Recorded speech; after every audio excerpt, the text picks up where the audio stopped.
फैसल भाई, शहबाज शरीफ साहब के थ्रू लीडरशिप हमें नज़र आ रही है और नवाज शरीफ साहब जो है वो उनके पीछे पीछे हैं, उनकी मुशावरत से सारा काम चल रहा है। नहीं, कामरान शाह साहब, आप मुझे बार बार घसीट रहे हैं कि मैं अपनी रिवायती सियासत करूं और नहीं, मैं आप ना करें। बराक हूं सियासत करने के लिए, लेकिन क्योंकि मुद्दा अभी पाकिस्तान है तो मैं सियासत करूंगा, ठोक बजा के करूंगा, गलतियां ही बताऊंगा, अच्छे कामों को परहेज भी करूंगा।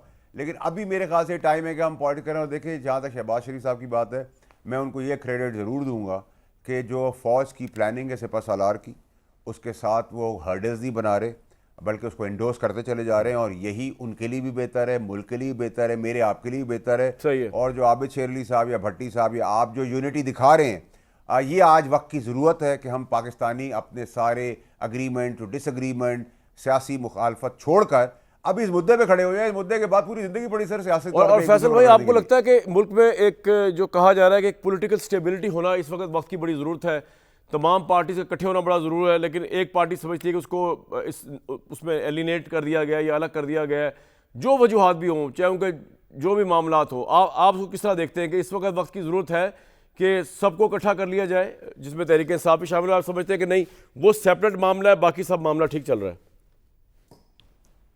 कामरान शाह साहब, देखिए, ये तो मेरा ही प्रपोजल था तहरीक इंसाफ से भी पहले कि सबको एक जगह किया जाए, सारे लीडरान को एक जगह किया जाए। उसमें मैंने कहीं ये नहीं कहा कि आप किसी को केसेस से माफ़ी कर दें, किसी को प्राइम मिनिस्टरशिप दे दें या हार पे ना दें। वो आइन और कानून के तहत मामला चल रहा है, चाहे वो 9 मई मैंने किया है, मुझे फांसी होनी है, मुझे आज़ादी मिलनी है, मुझे जेल होनी है, वो मेरा पाकिस्तान का मसला है, मेरे घर का मसला है, मेरी कोर्ट्स उसको डिसाइड करेंगी, आइन और कानून मौजूद है। लेकिन जब मेरे मुल्क को कोई बाहर वाला देखेगा तो हम सबको यूनाइटेड होना है। 25 करोड़ आदमियों की एंडोर्समेंट चाहिए, व्हाई नॉट?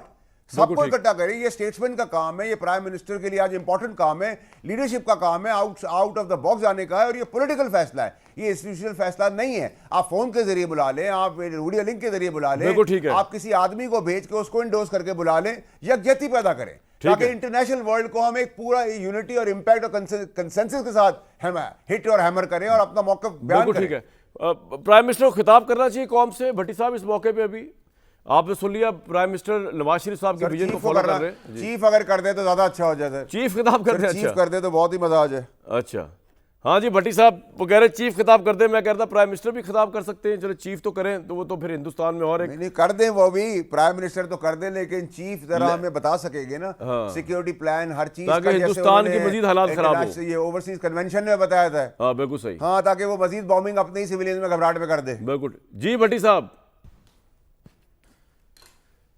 चीफ साहब ने एक और खिताब कर दिया तो मेरा ख्याल है कि फिर वो जो क्या कहते हैं भारतीय मीडिया तो फारिग ही हो जाएगा। ज़रूर करना चाहिए। शहबाज शरीफ साहब को हर रोज़ सारी सूरत हाल से आगाह करना चाहिए। आज जिस तरह DGISPR ने वो सबूतों भरी प्रेस कॉन्फ्रेंस की है, इसी तरह सबूतों के साथ, इसी तरह तैयारी के साथ वज़ीर आज़म को बातचीत करनी चाहिए रोज़ाना। ठीक, रोज़ाना करनी चाहिए आपके ख्याल में? बिल्कुल ठीक है जी।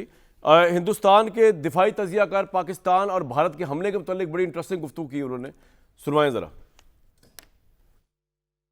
लड़ाई का होना 0% है, बिल्कुल नामुमकिन है। उसका कारण ये है कि अगर लड़ाई किसी को करनी है तो हिंदुस्तान को करनी है, क्योंकि हमारे यहाँ पर ये दहशतगर्दी हुई है तो हमें उसको रिटेलिएशन करना है। और हिंदुस्तान जो है इस समय उस हालात में नहीं है कि वो लड़ाई कर सके, और उस हालात में भी नहीं है। जैसे आपने जिक्र किया सर्जिकल स्ट्राइक जो थी दोनों बालाकोट की और जो 2016 की थी, वो लड़ाई नहीं थी, वो सिर्फ एक दिखावा था लड़ाई का। अब आप वो भी नहीं कर सकते क्योंकि दूसरी तरफ से बिल्कुल साफ हो रहा है कि वो हाई अलर्ट पे है, उनकी फौजें आगे आ गई हैं, उनके एयर डिफेंस, एयर फोर्स के जो सारे सिस्टम्स हैं वो सब ऑपरेशनल अलर्ट है। कहने का मतलब ये है कि क्या सवाल ये है कि क्या हिंदुस्तान लड़ाई कर सकता है, तो उस पे जवाब है मेरा नहीं। क्यों ऐसा कहते हैं आप? इसके पीछे का कारण क्या है? हमारे पास असला अभी है नहीं, चीफ हमारे कह रहे हैं सामान नहीं है, रेगुलर सप्लाई नहीं होगी। तो साहब ये बातें तो फौज को समझ में आती है ना, उन्होंने प्रधानमंत्री को बताई होंगी। तो वो सवाल ये है कि वो बालाकोट क्या हम कर सकते हैं, आप वो भी नहीं कर सकते।